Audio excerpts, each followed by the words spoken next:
Hello, everyone. Welcome back to another day in Women's Entrepreneurship Week, where we're highlighting a different women entrepreneur each day.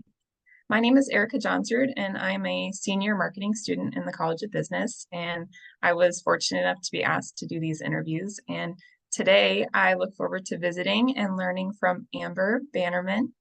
Amber is an alum of Minnesota State University, Mankato. She grew up on a farm in southern Minnesota with three younger sisters. After attending college, getting married, having kids, and being home with her children while working various part-time jobs, Amber decided she'd make her dream her reality and decided to launch Sota Sisters Boutique in North Mankato. So welcome, Amber. We're so excited to talk to you Hey, today. Thanks for yeah. joining me. Yes, thank you for inviting me to do this. So my first question, it's just there's no secret that being a small business owner comes with a plethora of challenges, such as wearing a lot of hats, competing with those large retail stores, and managing the stress that comes with being responsible for your own business. But I just want to hear, what is one challenge that you didn't expect coming into it?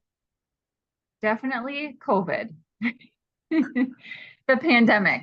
When I opened in September of 2019, and COVID was that winter. So I was only open 4 months, and then the pandemic hit.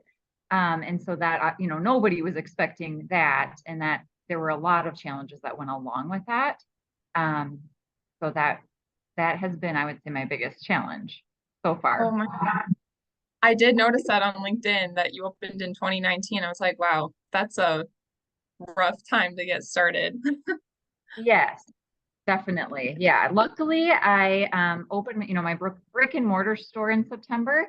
And then something was telling me I really should get the online piece of it going, our website, which is sotasistersboutique.com.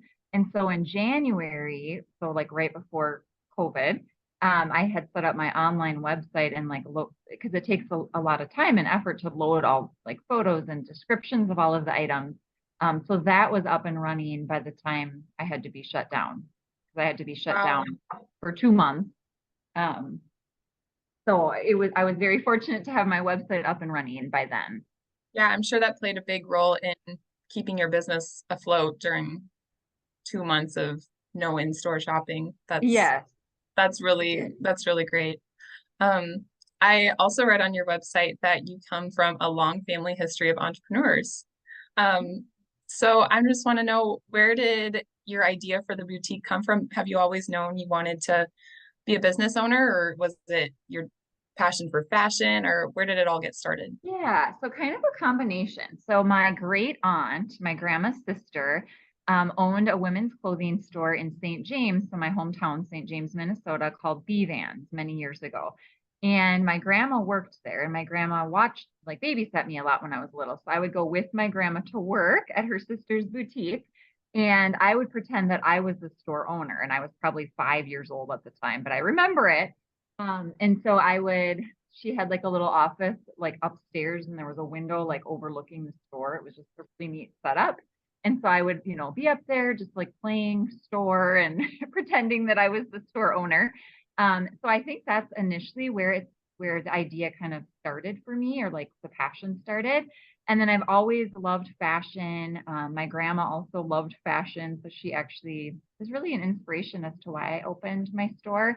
And then I was home with my kids for many years, and I worked various part-time jobs so I could be home with our kids. And our youngest was going to kindergarten, and I thought, okay, I have to figure out what I'm going to do. I'm either going to, go back to work full time at that point or open my own business. I always kind of had something inside of me that just like this feeling like, oh, I would love to own my own business someday. And I didn't really know what that was. And then I just kind of put all the pieces together and decided that opening a boutique is what I would like to do. So, yeah. Oh, and you've had just so many experiences over the years that just pointed right in that direction. So it's cool that you made that a reality for yourself.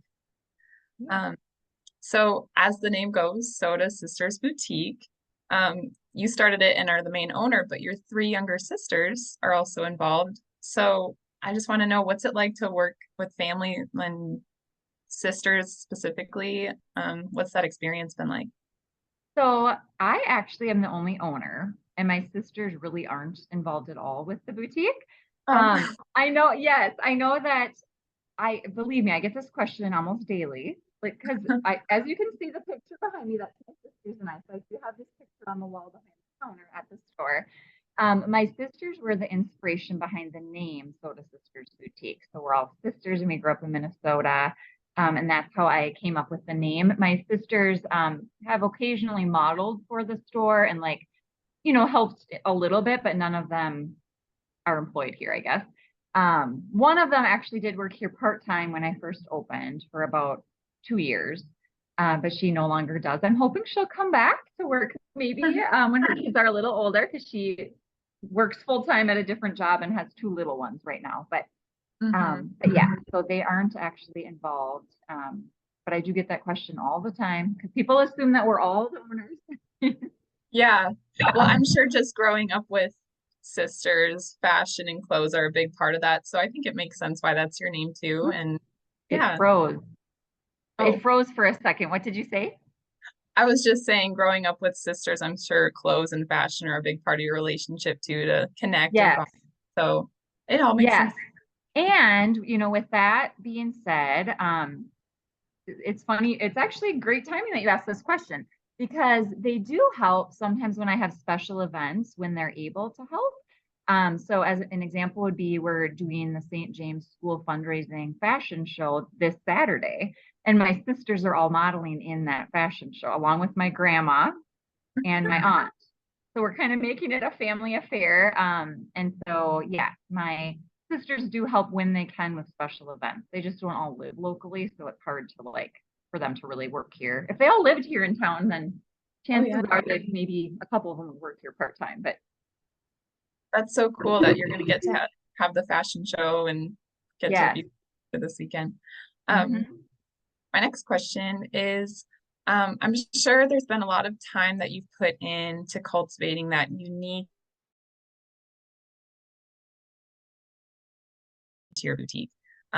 What have been some ways that you've implemented those core elements that I saw in your mission statement of women empowerment, positivity, and family? How do you incorporate that into your store? Yes. So one of the most important things that I train my employees on and that I feel is very important is to greet customers when they walk in the door. So I want everybody to be greeted when they walk in the door so they feel welcome. We want them to feel good about themselves when they're shopping. So we try to make it a very welcoming environment and just we want women to feel good in their own bodies and to empower them in that way. And I also really like to give back to the community as when I as much as I can. So I like to do different events within the community. Like I'm actually also part of the Zonta fashion show, which is next week, and so that is all about women empowerment. So I really like to be involved in those different community events as well to give back to the community, and then also just to help to empower other women. That's so amazing.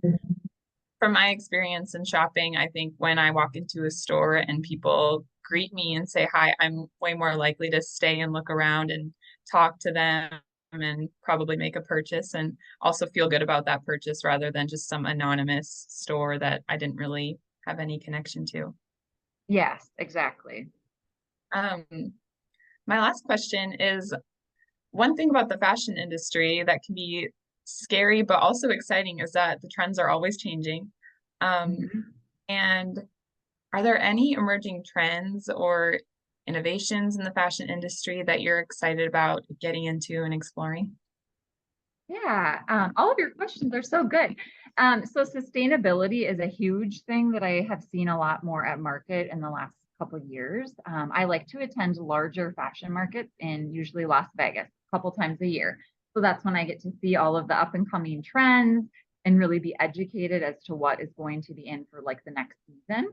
But sustainability is definitely one thing that I have seen a lot of. And so I do try to order from some lines that really are focused on sustainability.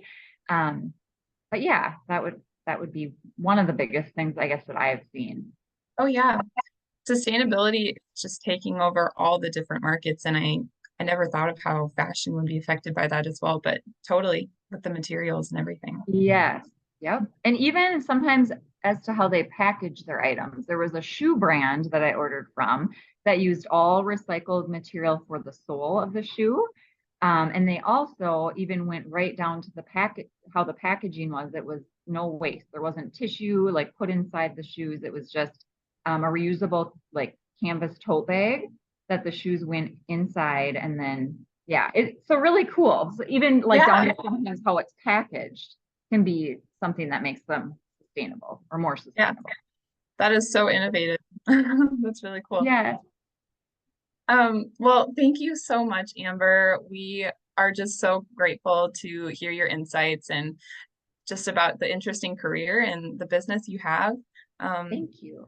Yeah, I'll remember that tip just about how you always knew you wanted to start a business and it was just always in the back of your mind and you really did make that a reality. So good for you.